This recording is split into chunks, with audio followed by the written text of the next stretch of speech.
जय महाराष्ट्र, जय महाराष्ट्र, जय महाराष्ट्र, जय Maharashtra.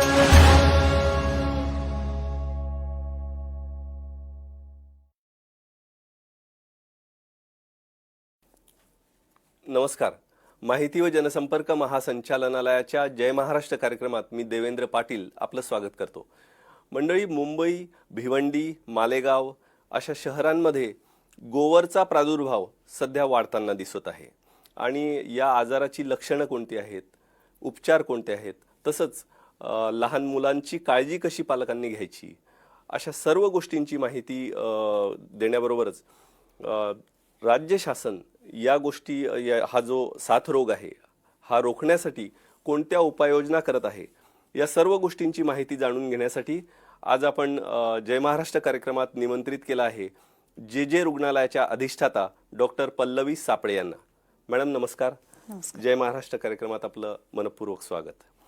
Madam, सुरुवातीलाच आमच्या प्रेक्षकांना जाणून घ्यायला आवडेल की हा जो गोवर आजार आहे हा नेमका काय आहे आणि त्याचा प्रादुर्भाव जो आहे तो सध्या कोणत्या भागात दिसून येतोय?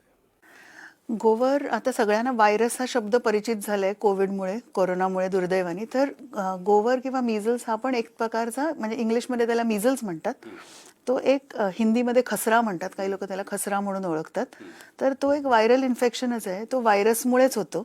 आणि त्याची लक्षणं म्हणजे टिपिकली आम्ही म्हणतो की तो लक्षात यायच्या आधी पण तोंडाच्या आत आपल्या मागच्या दातांच्या जवळ असे छोटे छोटे स्पॉट येतात, पण ते इतके छोटे असतात की आई वडील तर सोडून द्या, इवन डॉक्टरच्या लक्षात येत नाहीत. आणि मूल थोडं चिडचिड असतं, थोडं किरकिर करतं. नंतर त्याला ताप येतो आणि तापासोबत अंगावर अशा चट्टे येतात, म्हणजे छोटे छोटे पुरळ म्हणा किंवा असं लाल रंगाची हलकी पुरळ येते, ती कानामागून सुरू होते आणि पूर्ण शरीरावर पसरते. तर ही गोवरची टिपिकली लक्षणं आहेत. म्हणजे हे बघून पटकन डॉक्टरच्या लक्षात येतं की ह्या मुलाला गोवर झालेलं आहे. ही बेसिकली ही गोवरची लक्षणं आहेत आपल्याकडे. पण या रोगाचा प्रादुर्भाव जो आहे तो मुंबई, भिवंडी, मालेगाव या परिसरात जाणवतो आहे. तर हा प्रादुर्भाव रोखण्यासाठी आपल्या शासनाच्या वतीने कोणत्या उपाययोजना करण्यात येत आहेत? नाही, गोवर हा आजार जो आहे ना, हा म्हणजे अनेक वर्षापासून आपल्याला माहिती आहे. म्हणजे 2-3 हजार वर्षापासून कुठेतरी लिहिलेलं आहे. आणि तो कुपोषित बालकांना जास्त त्रास देतो, मृत्यूदर जास्त होता. पण जेव्हापासून लसीकरण आलं गेले 30-40 वर्षापासून, आणि ते इंजेक्शन आहे आणि त्या लसीचे 2 डोस घेतले की शक्यतोवर गोवर होतच नाही. म्हणजे अगदी 0% प्रमाण झालं म्हटल्यालाही हरकत नाही. आणि जरी एखाद्याला लस दिल्यानंतर जरी गोवर झाला तरी तो खूप माइल्ड होतो. म्हणजे थोडासा हलका ताप येतो, थोडंसं चट्टे येतात आणि निघून जातात. म्हणजे डॉक्टरकडे जायच्या आधी मूल बरं झालेलं असतं. पण आता असं जाणवतंय, जे तुम्ही म्हणालात की काही विशेष भागात मुंबईच्या आणि महाराष्ट्राच्या, की त्या भागात अचानक गोवरचं प्रमाण वाढलंय. तर त्याच्या मागचं कारण असं दिसू शकतं की एकतर गोवर, म्हणजे तुम्ही जर मला विचारलात की आमच्या जे हॉस्पिटलमध्ये किंवा महाराष्ट्रातल्या इतर हॉस्पिटल्समध्ये गोवर बंदच झालंय का, तर तसं नाहीये. एक सीझन असतो व्हायरलचा. म्हणजे आपण बघाल की पावसाळ्याच्या वेळी जुलाबाचे रुग्ण वाढतात, तसं टिपिकली ह्या हिवाळ्याच्या दिवसात किंवा हिवाळ्यातून उन्हाळ्याकडे जाताना व्हायरल इन्फेक्शन वाढतात. सर्दी, पडसं, गोवर, कांजण्या. आणि हे रुग्ण आमच्याकडे येत होते, पण एखाद दुसरा यायचा, पटकन बरा व्हायचा. बऱ्याचशा जणांना आम्ही ICU तर लांबची गोष्ट ऍडमिटही नाही करायचो. आता अचानक असं झालंय की संख्याही वाढली आहे. म्हणजे सर्वेक्षणातच 100, 150, 200 रुग्ण दिसू लागलेत आणि न लक्षात आलेले अनेक असतील. तर ह्याच्या मागचं कारण एक असू शकेल की जे मध्ये आपल्याला जे कोविडचं काय म्हणतात, पॅन्डेमिकला आपण सगळ्यांनी तोंड दिलं. बरं, याबरोबरच आणखी गोवरची जे आजार आहे हा, याची कारणं काय असू शकतात आणखी? नाही, गोवर मी जसं म्हटलं तसं व्हायरल इन्फेक्शनच आहे. त्याची लस असते, त्यामुळे ती लस काय करते, ती मुलांमध्ये गोवरचा माइल्ड आजार क्रिएट करते. मग शरीर तुमचं ओळखतं की ही गोवरचा जंतू आहे आणि त्याच्या विरुद्ध अँटीबॉडीज बनवते.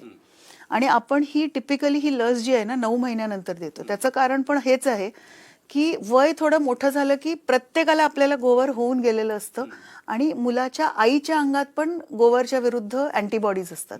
त्यामुळे 9 महिनेपर्यंत तिच्या मुलाला संरक्षण मिळतं, कारण का आईकडून ते मुलाला आले असतात. आणि मग आपण 9व्या महिन्याला पहिली लस देतो आणि 15व्या महिन्याला गोवरीची दुसरी लस देतो. त्यामुळे गोवर हे व्हायरल इन्फेक्शनच आहे. ज्या मुलाची प्रतिकारशक्ती चांगली आहे ना, तो एक 7-8 दिवसात बरा होऊन जातो. त्याला ताप येतो, मी म्हटलं तसं चट्टे येतात, थोडं चिडचिडा होतं, थोडं खाणं कमी होतं आणि गोवरला औषध असं टिपिकल काही नाही की हे अँटीव्हायरल दिलं की एकदम ठणठणीत होईल. ते आपोआप 1-7-8 दिवसात बरं होतं. पण काय असतं, ते फक्त जे तुम्हाला वाटतंय की फक्त स्किनचा आजार आहे, बाहेरच्या शरीराच्या भागाचा आजार आहे, तसं नसून गोवर तुमच्या आतड्याला पण तिथे पण होतं, तुमच्या फुफ्फुसातही होतं, तुमच्या डोळ्यातही होतं. त्यामुळे ज्या मुलांची प्रतिकार शक्ती कमी असते ना, त्यांना गोवरमुळे निमोनिया होतो, गोवरमुळे जुलाब होऊ शकतात आणि एखाद दुसऱ्या केसमध्ये गोवरमध्ये ब्रेनमध्ये त्यांना इन्फेक्शन होऊ शकतं. दुसरं काय होतं की तुम्ही बरे होता, ते मूल बरं होतं, पण हे आतडे फुफ्फुस हे सगळं जे खरवडून निघालं असतं ते तिथे कुठेतरी तुमचा डिफेन्स कमी पडतो आणि मग नंतर तिकडे बॅक्टेरियल इन्फेक्शन होऊ शकतं. म्हणजे बॅक्टेरिया तिकडे येऊन घर करू शकतात. पचन हे कमी झाली असते मुलाची, कारण का मी म्हटलं तसं आतड्याचे पेशी पण निघून जातात, मग त्याला जेवण पचत नाही, मग तो आणि कमजोर होतो. आणि सर्वात मोठा धोका जो आपल्या देशातून अजून गेला नाहीये तो टीबी. त्यामुळे टीबीचा आजारही होऊ शकतो. म्हणजे गोवर बरा होतो पण हे गोवरचे कॉम्प्लिकेशन्स होतात. त्यामुळे ह्या सगळ्यापासून आपल्याला ते जपावं लागतं. बरं, साधारण कोणत्या वयोगटातल्या मुलांना हा आजार होतो मॅडम? आता ह्यावेळी तो इतका पसरलाय की आमच्याकडे 14 आणि 15 वर्षाचीही मुलं आहेत आणि बीएमसीच्या रेकॉर्ड्समध्ये पाहिलं तर अडल्ट्सना पण आहे, म्हणजे 20-25 वर्षाच्या. पण सर्वात जास्त संख्या ही 1 वर्षाच्या खाली आणि 1 ते 5 वर्षाच्या वयोगटात, ह्या 2 वयोगटात तो सर्वात जास्त होतं. म्हणूनच आपण लसी देतो. 5 वर्षानंतर आमच्याकडे एखादं मूल आलं, आता या साथीत आलं तर लस देऊ, पण 5 वर्षानंतर लसीची गरजही पडत नाही, कारण का 5 वर्षानंतर आम्ही असं गृहीत धरतो की त्याला कुठून ना कुठून तरी गोवरचं लक्षणं आलेली आहेत आणि तो बरा झालेला आहे. म्हणून आपण लसी पण 9 महिने आणि 15 महिन्याला देतो. आणि 1 वर्षाच्या, आणि त्या मुलांची प्रतिकारशक्ती कमी असते, हे दुसरं कारण आहे. आणि आता पण तुम्ही पाहाल ते जे सिरियस रुग्ण आहेत, ज्यांना आयसीयू लागले, ज्यांना व्हेंटिलेटर लागले, हे एक तर कमी वयाचे आहेत किंवा ज्यांना काहीतरी दुसरा आजार आहे. मॅडम, हा संसर्गजन्य आजार आहे का आणि बालकांना त्याचा किती धोका आहे? हा 100% संसर्गजन्यच आजार आहे आणि तो हवेतूनच पसरतो. त्यामुळे ज्या लोक किंवा जिथे लिजन्स आहेत ते जर कोणी स्पर्श केले आणि पटकन गेलं तर ते होतं. म्हणूनच आपण सांगतो की ज्या मुलांना लस दिली नाहीये त्यांना जरी तुम्ही आज लस दिली तरी त्या लसीनी त्याला संरक्षण मिळायला 3 ते 4 आठवडे कमीत कमी लागतील. त्यामुळे आज जर तुम्हाला माहिती आहे की एका मुलाला गोवर झालंय तर आपल्या आजूबाजूची मुलं तिथे पाठवू नयेत. शक्यतोवर त्या मुलाला एवढ्यासाठी ऍडमिट करावं की त्यांनी इतरांना पसरवू नये म्हणून. आणि जर आता ही जशी साथ चालू आहे आणि तुमच्या घरातल्या एखाद्या मुलाला लस दिलीच गेली नाहीये तर मग त्याला लस द्या पहिल्यांदी आणि शक्यतोवर त्याला बाहेर पाठवू नका, कारण का त्याला जर गोवर जडलं तर हा सिव्हिअर इन्फेक्शन होऊ शकतं. बरं, कोणत्या वयोगटापर्यंत लस ही दिली जाईल? 5 वर्षापर्यंत आपण सहसा देतो जर दिली गेली नसेल तर, पण त्याचा रेग्युलर डोस हा 9व्या महिन्यात आणि 15 ते 18 महिन्यात आपण देतो. त्याच्यानंतर द्यायची खास गरज भासत नाही. पण आता ह्या तऱ्हेने जे आहे, मला खात्री आहे की शासन काहीतरी नवे रेग्युलेशन्स काढेल की सगळ्यांना द्यावी ज्यांनी नाही कधीच घेतली नाहीये. कारण का आता आपण बघतो की 20 वर्ष 25 वर्षातल्या व्यक्तींनाही होतंय. त्यामुळे कदाचित तसं सांगितलं जाईल की आता पुढच्या वयातलं द्या, पण सध्या आपण 5 वर्षानंतर द्यायची आपल्याला गरज वाटत नाही, आपण देत नाही. मॅडम, कार्यक्रमाच्या सुरुवातीलाच आपण सांगितलं की लक्षणं थोडक्यात सांगितली, जरा सविस्तर आमच्या प्रेक्षकांसाठी लक्षणं सांगाल का? पहिलं म्हणजे जर तुमचं मूल 1 वर्षाखाली किंवा 5 वर्षाखाली असेल तर जास्त लक्ष द्यावं. त्याच्यापेक्षा मोठं असेल किंवा अडल्ट असेल तरी लक्षणं कमी जास्त प्रमाणात तीच असतात. 2-3 दिवस आधी लक्षातच येत नाही. मूल थोडंसं चिडचिडं वाटतं, थोडं खाणं कमी करतं किंवा रडत राहतं, हीच लक्षणं असतात. आणि नंतर 2-3 दिवशी लक्षात आलं, मी प्रोड्रोमल सिम्पटम्स म्हणतो. मग 2-3 दिवशी लक्षात येतं की मूल खूप रडतंय आणि चिडचिडं झालंय आणि मग ताप येतो. म्हणजे पहिलं लक्षण जे आई वडिलांना अगदी ठसठशीतपणे दिसू शकतं ते म्हणजे ताप आहे. आणि तापासोबतच म्हणजे आता हा म्हणजे गोवरचा इतका प्रादुर्भाव झालाय म्हणून मी सांगेन की गोवरची जी पुरळ आहे, जी रॅश आहे, ती टिपिकली कानामागून सुरू होते. म्हणजे आता कांजण्यांचं जे आहे ती सुरुवातीला ते पण लाल चट्टे दिसतात, पण ते पोटावर येतात आणि नंतर कांजण्यांचे जे चट्टे आहेत ते पाणी भरलेले असे फोड येतात. गोवरचं तसं होत नाही. गोवरचे असे लाल लाल पुरळ येते अंगाभर, एक 4 ते 5 दिवस राहते आणि 6व्या-7व्या दिवसानंतर ती स्किन जी असते ती निघून जाते आणि ते असं ब्राउनिश किंवा चॉकलेटी रंगाचं डाग ठेवून जाते. महिन्याभरात तेही डाग निघून जातात. त्यामुळे गोवरची लक्षणं टिपिकली ती आहेत. त्याच्यानंतर डोळ्यातून पाणी येतं, कारण का मी म्हटलं तसं ते फक्त स्किनचा आजार नसून, बाहेरच्या त्वचेचा आजार नसून तो सगळा आजार आहे. डोळ्यातून पाणी येतं, नाक वाहत असतं मुलांचं, कधी कधी त्यांना जुलाब होऊ शकतात किंवा पचायला कठीण जातं, उलट्या होऊ शकतात, ही सगळी लक्षणं आहेत. आणि म्हणून ह्याच्यासाठी मी अजून एक गोष्ट नेहमी सांगते की तुम्ही डॉक्टरकडे जा. ह्याच्या मागचं एक कारण असं आहे की उलट गोवरचं प्रमाण जे गेल्या अनेक वर्षात कमी झालं होतं. नवीन एक गोष्ट सांगते, पण कावासाकी डिसीज नावाचा एक प्रकार आहे, कावासाकीचा आजार म्हणतो त्याला, कारण का तो पहिल्यांदा जपानमध्ये लक्षात आला. तो जवळजवळ गोवरसारखा आहे. त्या मुलांना पण असंच होतं, डोळे वाहतात, ताप येतो, पण त्या ज्या पुरळ आहे ती अगदी तळ हातावर आणि तळपायावर पण येते. पण ह्या कावासाकी आजारला स्पेसिफिक एक औषध आहे, IVIG म्हणून आहे. थोडं महागडं आहे पण आपल्या गव्हर्नमेंटमध्ये मिळून जातं. तर म्हणून मी म्हणते की डॉक्टरकडे जावं, कारण का गोवर जर झाली तर तुम्ही म्हणाल डॉक्टरनी काय केलं, काहीच दिलं नाही, ना ऍडमिट केलं ना मोठं इंजेक्शन दिलं. पण त्याच्यासाठी गोवरसाठी आम्ही सर्वात सोपी गोष्ट म्हणजे व्हिटॅमिन ए देतो. व्हिटॅमिन एचं काम काय असतं, गोवरमध्ये एक तर प्रतिकारशक्ती कमी झाली असते. व्हिटॅमिन ए कुठेतरी ती प्रतिकारशक्ती तुमची वाढवते, ओव्हरऑल वाढवते. म्हणजे जे मी म्हटलं ना, नंतर इन्फेक्शन होणार किंवा गोवरमधून बरं व्हायला त्याची नक्कीच मदत होते. त्याबरोबर व्हिटॅमिन ए दुसरं एक काम करतं, हे जे आवरण सगळं निघालंय त्वचेवरचं, आतड्यांवरचं, फुफ्फुसांवरचं, ते परत मजबूत करायला किंवा परत रिजनरेट करायला, आपण जे म्हणतो पुन्हा बनवायला, व्हिटॅमिन एचा रोल आहे. त्यामुळे डॉक्टर बघेल, डॉक्टरच्या लक्षात येईल की ह्या मुलाला गोवर आहे, तर डॉक्टर त्याला व्हिटॅमिन एचा चांगला डोस देईल. नाहीतर रातांधळेपणा येऊ शकतो, आणि रातांधळेपेक्षा भयंकर म्हणजे दृष्टी जाऊ शकते जर गोवरनी तितकं नुकसान केलं तर. त्यामुळे डॉक्टरकडे जाणं गरजेचं आहे. प्लस कॉम्प्लिकेशन्स बघेल, म्हणजे मुलाला श्वास घ्यायला त्रास झाल्यावर तुम्ही घेऊन येणार, मग ऑक्सिजन किंवा व्हेंटिलेटर लावणार. त्यापेक्षा न्यूमोनियाची पहिलीच लक्षणं दिसली तर वेळीच त्याला उपाययोजना करता येतात आणि मुलाला कॉम्प्लिकेशन्स होत नाहीत. त्यामुळे डॉक्टरकडे जाणं गरजेचं आहे. आणि समजा तेव्हा डॉक्टरला वाटलं की नाही ह्याला कावासाकी आजार आहे, तर मग तो IVIG देईल आणि त्यांनी मूल 2-4 दिवसात बरवेल. त्यामुळे हे ना, ह्याला टिपिकल आम्ही व्हायरल एक्झॅन्थम म्हणतो. ह्याच्यात एक 7-8 आजार येतात. मगाशी मी म्हटलं तसं कांजण्या त्याच्यात येतं, गोवर येतं, रुबेला येतं, हे सगळे वेगवेगळे प्रकारचे फिफ्थ डिसीज म्हणून येतं. तसे अनेक आजार आहेत. तर ते जवळजवळ सगळे तसेच वाटतात. ताप येते, पुरळ येते, पण मग डॉक्टर ओळखतात ज्या पद्धतीने मूल दिसतंय किंवा ज्या पद्धतीने ती पुरळ आली आहे त्यावरून आपल्याला कळतं. आणि प्रत्येकाची ट्रीटमेंट वेगवेगळी आहे.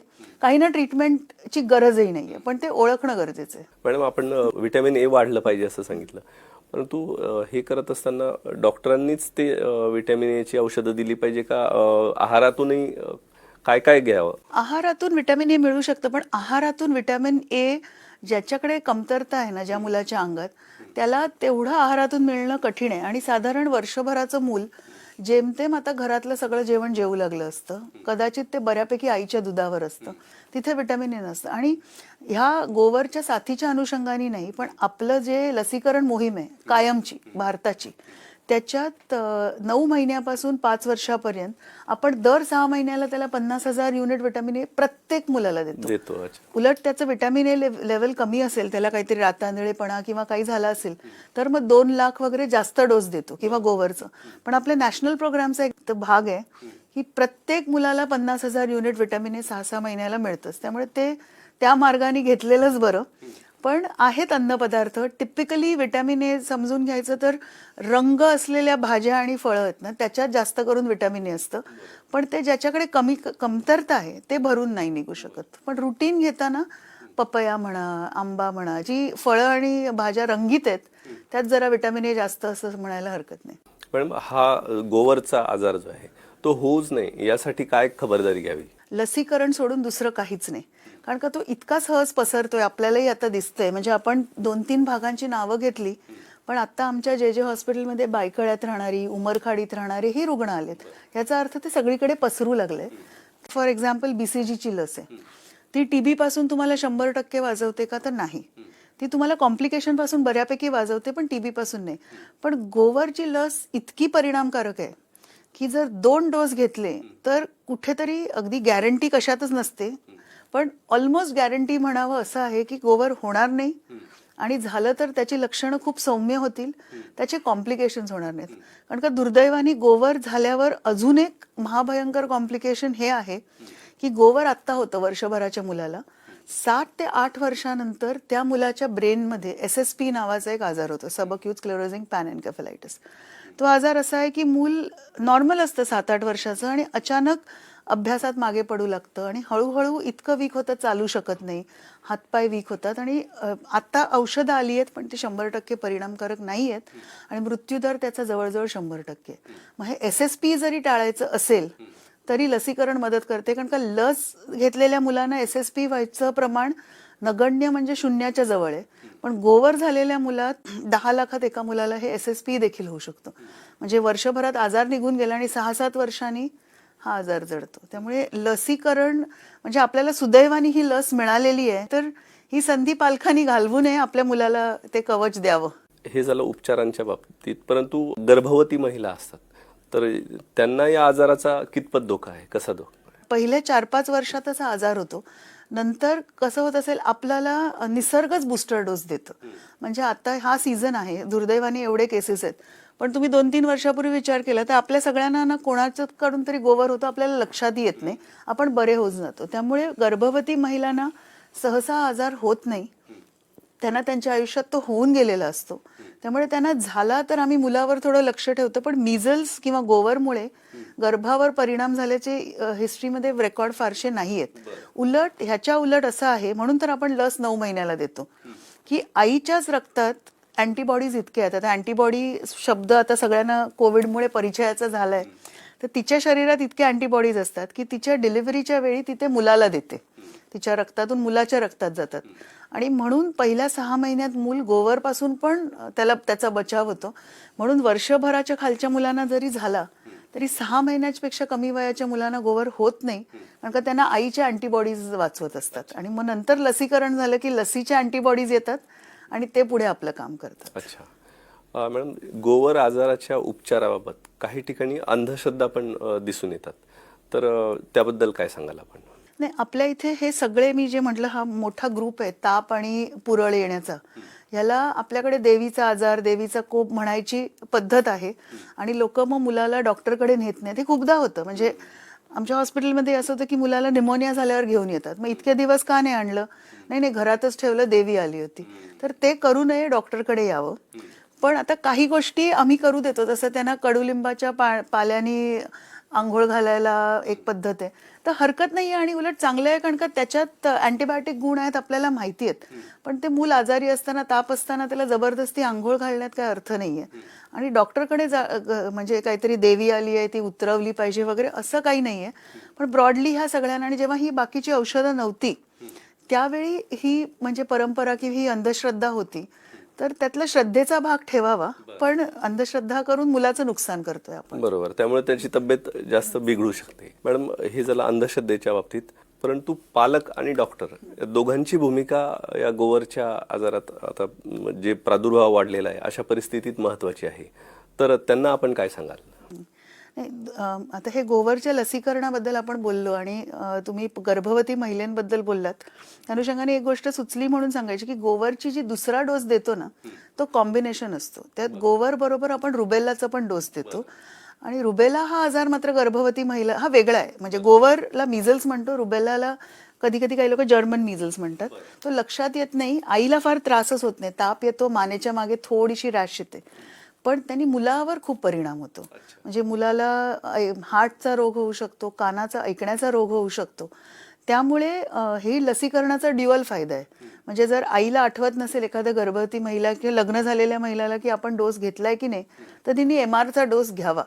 मिझल्सचा उपयोग कमी होईल इथे गोवरीचा, पण रुबेलाचा उपयोग मात्र नक्की होईल. बरं, तुमच्या प्रश्नाकडे परत यायच्या अनुषंगाने डॉक्टरांनी, म्हणजे मला नाही वाटत मला डॉक्टरांना काही ॲडवाईस द्यायची गरज आहे, पण डॉक्टरांना हे माहिती पाहिजे की हा सीझन वाढलाय, हे रुग्ण वाढलेत, त्यामुळे एखादं मूल जर आम्ही जे म्हणतो प्रोड्रॉमल स्टेजमध्ये आलं, की आई वडील घेऊन आले की 2-1 दिवस काही खात नाहीये किंवा चिडचिड आहे किंवा जुलाब आहेत, तर त्याच्या तोंडात देखील हे कॉप्लिक स्पॉट्स आहेत का बघावे, कानामागे पाहावं रॅश पुढे वाढायच्या आधी की सुरुवात तर झाली नाहीये ना. आणि डोक्यात नेहमी ठेवावं की हा गोवरचा रुग्ण आहे, त्याचं लसीकरणाची हिस्ट्री विचारावी, त्यांनी लस घेतली आहे की नाही, घेतली नसेल तर त्याला लस द्यावी. हे म्हणजे डॉक्टर करतीलच.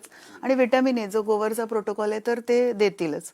आणि पालकांचं एवढंच आहे की जर मुलाला तुमच्या गोवर झालं असेल तर त्याला डॉक्टरकडे घेऊन जा, पण शाळेत वगैरे पाठवू नका.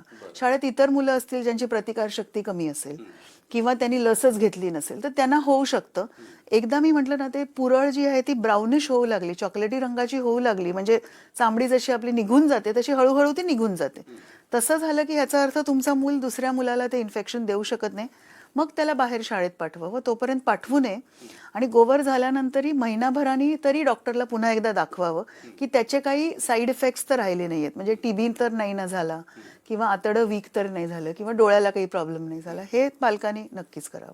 साधारण किती दिवसात बरा होतो मॅडम गोवर? आठवड्याभरात होऊन जातो. ज्यांना लस मिळाली आहे पण खूप प्रभावी नसेल त्यांना 2-3 दिवसातच होतं, म्हणजे ती रॅशही पूर्णपणे वाढत नाही आणि मूलही. पण ज्याला अजिबात लस मिळाली नाहीये ते मूल सहसा 7 ते 8 दिवसात, म्हणजे जसं मी म्हटलं पहिले 2-3 दिवस प्रोड्रोमल तेव्हा लक्षातच येत नाही, मग 4 ते 5 दिवस ताप राहतो, त्याच्याबरोबर ती रॅश येते आणि 6व्या-7व्या दिवशी ती रॅश निघून जाते. हे नॉर्मल आहे. जर त्याला कॉम्प्लिकेशन झाले नाही तर, त्याला निमोनिया किंवा आणि काही झालं तर ते काय, आणि गोवर पूर्णपणे भरा झाल्यावर जर कमजोरी असेल तर हे बाकीचे आजार लागू शकतात. बरं ना मॅडम, कोरोनामध्ये जसं आपण बघितलं की जर लक्षणं असतील त्यांना, सर्दी खोकला काही, तर आपण त्यावेळेस लस देत नव्हतो असं आपण सांगायचे डॉक्टर. तर याचं गोवरचं तसंच आहे की गोवर झालेला असेल, त्याने लस घेतलेली नसेल तर देता येते का नंतर द्यावी, काय? नाही, आता जेव्हा जसं काय आहे ना, आम्ही त्याला कॉस्ट बेनिफिट रेशो म्हणतो. त्याला जर गोवर झाली असेल तर लसीत पण एका तऱ्हेचे गोवरचेच विषाणू असतात, पण त्याला माइल्ड करून ठेवलेलं असतं. त्यामुळे निदान शरीरावर म्हणजे रोगाचे विषाणू यायच्याऐवजी हे लसीचे विषाणू आलेले बरे. त्यामुळे जेव्हा असं काही सिच्युएशन नसतं तेव्हा आम्ही सांगतो की सर्दी ताप खोकला असेल तर आठवड्याभराने आणि लस घ्या. पण आता कोणीच असं सांगू नये, कारण का निदान तेवढं तरी प्रोटेक्शन मिळावं. कारण का मी जसं म्हटलं की आज लस दिली तर उद्या प्रोटेक्शन नाही मिळणार आहे, ते शरीरात ते इन्फेक्शन बनणार. म्हणजे शरीराला हे नाही कळत आहे की ही गोवरचे विषाणू आहेत का हे वॅक्सिन लसीचे विषाणू आहेत. ते त्यांच्याशी लढणार, ते प्रतिकारशक्ती वाढवणार आणि अँटीबॉडीज बनवणार. याला कमीत कमी 3-4 आठवडे कमीत कमी लागतात. त्यामुळे माझं म्हणणं आहे की आता तर द्यावी, टाळू नये. मॅडम, आता हिवाळा सुरू झालेला आहे आणि मुंबईसह बाकी राज्यातल्या आपल्या ग्रामीण भागात विशेषतः थंडी जाणवायला लागली. अशा या हिवाळ्यामध्ये साधारण कुठले आजार होऊ शकतात आणि लोकांनी कशी काळजी घेतली पाहिजे असं आपल्याला वाटतं? नाही, बरोबर आहे. आपल्या देशात ते 3 सीझन्स आहेत आणि प्रत्येक सीझननुसार आजार वेगवेगळे असतात. आणि थंडीचा सीझन तसं म्हणायला गेलं तर हेल्दी सीझन आहे. म्हणजे जे पावसात दूषित पाण्याने, दूषित अन्नाने, किंवा उन्हाळ्यात पटकन अन्न खराब होतं आणि त्यांनी जे प्रॉब्लेम्स होतात, किंवा घामोळ्याचे, घामाचे, हे प्रॉब्लेम्स आता होत नाहीत, तसा प्लेझंट सीझन म्हणता येतो. पण हाच टिपिकल व्हायरल इन्फेक्शनचा सीझन आहे. म्हणजे मी म्हटलं तसं आताही आपल्याकडे हे केसेस वाढलेत म्हणून, नाहीतर गोवर, कांजण्या हे पेशंट यायचा हाच सीझन आहे आमच्याकडे, की टिपिकली ह्या काळात हवेतून पसरणारे जे व्हायरल इन्फेक्शन्स आहेत ते येऊन जातात. तसंच ग्रामीण भागात मी पाहिलंय, म्हणजे अंबाजोगाईला वगैरे असताना, की तिकडे थंडी असते, त्यामुळे गुरं, घरातली माणसं, लहान मुलं ही सगळी एकाच ठिकाणी उभेसाठी येतात. त्यामुळे रिकेट्सिया, जो मुंबईतल्या डॉक्टर्सनी, म्हणजे मीही मुंबईत इतके वर्ष आधी पाहिला नव्हता, तो ग्रामीण भागात आजार आहे रिकेट्सिया. ते त्यात देखील अंगावर चट्टे येतात आणि ताप येतात, पण तो व्हायरल इन्फेक्शन नाहीये. पण असे वेगवेगळे आजार हिवाळ्यात येऊ शकतात. मॅडम, सध्या राज्यात किंवा देशातच संपूर्ण आपल्या कोरोनाचा प्रादुर्भाव थोडासा कमी होताना दिसत आहे, परंतु पोस्ट कोविड जे परिणाम आहेत ते लोकांना अजूनही काही लोकांना जाणवत आहेत. विशेषतः ज्यांना सहव्याधी आहेत त्यांना ते जास्त जाणवतात. त्यांनी कशी काळजी घेतली पाहिजे? तेच झाले, कोविड पूर्णपणे गेला नाहीये, अजूनही कोविड आहे, पण संख्या खूप कमी झाली आणि कॉम्प्लिकेशन्स आता होत नाहीयेत. व्हेंटिलेटरवर जाणारे किंवा मृत्यू होणारे पेशंट्स मात्र कमी झालेत. पण जसं आता एक ह्युमन पॅपिलोमा व्हायरस आहे, ही होते तरुणपणीत आणि आपल्याला लक्षात येतं की 30-40 वर्षानंतर त्या महिलेला कॅन्सर झाला असतो. म्हणजे असं पण लिंकिंग आहे. तर आता कोविडचा जसा आपण अभ्यास करू लागलोय तर असं दिसतं की एक लॉंग कोविड नावाचा एक प्रकार आहे. हे माहिती होतं आपल्याला 1-1.5 वर्षापासून, पण आता त्याचे रुग्ण दिसू लागलेत. म्हणजे असं एक सजेशन पण आलंय की आपण आता लॉंग कोविड ओपीडी काढावी का. कारण का हे कोविडचे जे म्हणजे काही लोकांना हेही लक्षात येत नाही. काही लोक म्हणतात की थोडी माझी मेमरी कमी झाली आहे, थोडा माझा स्वभाव भित्रा किंवा अँशियस झालाय, की मी पटकन प्रत्येक गोष्टीला ओव्हर रिॲक्ट करणं झालंय. म्हणजे हे लक्षातच येत नाही किंवा ही लिंक लागत नाही की ह्याचा पण कोविडशी संबंध आहे. पण हा पण कोविडचा एक कॉम्प्लिकेशन हे आता हळूहळू लक्षात आले. रात्रीची झोप चांगली होत नाही आणि दिवसा झोप येते, असे प्रकार होत आहेत. आणि किंवा डिप्रेशनचे प्रमाण वाढलंय. हे सगळं कोविडचा भाग आहे आता लक्षात येते. दुसरं त्याचं एक इकॉनॉमिकल कारणही असू शकेल. नोकरी वगैरेवर जो परिणाम झालाय त्यांनी डिप्रेशन किंवा ते आजार लागलेत. पण मेडिकली जर म्हणायचं झालं तर कोविडमध्ये एक लक्षात आले की आपल्या ज्या नसा आहेत, ब्लड वेसल्स, त्याच्यावरही कोविड परिणाम करते. कुठेतरी आपलं ब्लड थोडंसं थिक करून जाते. म्हणजे जेवढं पातळ असतं तसं न राहता ते थोडं घट्ट होतंय. आणि थंडीच्या दिवसात हा प्रमाण वाढतो. म्हणजे कुठेतरी थंडीचंही रिलेशन आहे. आणि म्हणून ज्याला डायबिटीस नाहीये, ब्लड प्रेशरचा त्रास नाहीये, अशा लोकांचा अचानक मृत्यू झालेला आपल्याला ऐकण्यात येतं की ह्याला हार्ट अटॅक आलाय. आणि मग काहीच त्याला कारण नसताना यायचं, म्हणजे ह्याचा पण कोविडशी संबंध असू शकतो असं लक्षात येते की लॉंग कोविडचा एक भाग हा हार्ट अटॅक येणं किंवा हार्ट अटॅकने अचानक मृत्यू होणं हेही होतंय. तसंच कोविडमध्ये काही लोकांना स्टिरॉइड दिले असतात किंवा कोरोनानी कुठेतरी तुमच्या स्वादुपिंडावर, पॅनक्रियाजवर पण परिणाम केलं असतं. त्यामुळे ज्यांना कोविडच्या आधी डायबिटीस नव्हता किंवा निदान माहीत नव्हतं, त्यांचं आता लक्षात येतं की कमी वयात आणि लवकर त्यांना डायबिटीस देखील झालेला आहे. पण मॅडम, आपण हे सांगितले आता कोरोना नंतरचे हे परिणाम आहेत, परंतु हे होत असताना ते आपण काही गोष्टी अशा आहेत का की आपल्या लक्षात येईल की हे कोरोनामुळे होत आहे आणि कशी काळजी घ्यावी त्या लोकांनी, असं लक्षात येतं का कधी? नाही, लक्षात येणं कठीण आहे. कारण का झोप न लागणं हे कधी कळणं कठीण आहे. पण ज्या गोष्टी मोजता येतात त्याचं तरी मोजमाप करावा.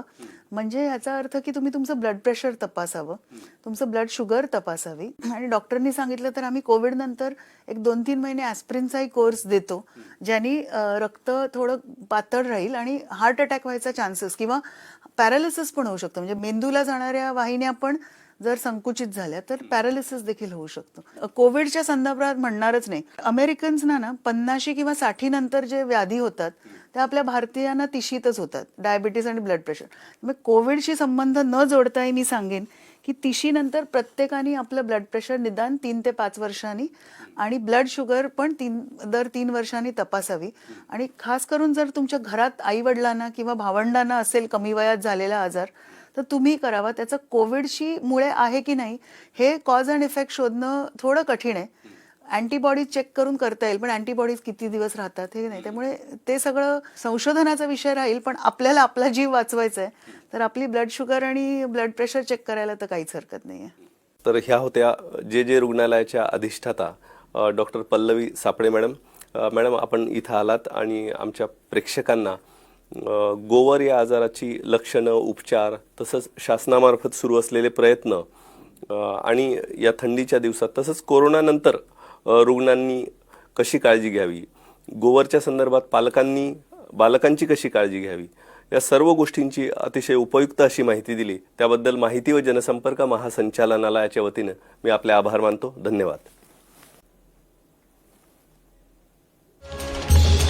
जय महाराष्ट्र, जय महाराष्ट्र, जय महाराष्ट्र, जय महाराष्ट्र.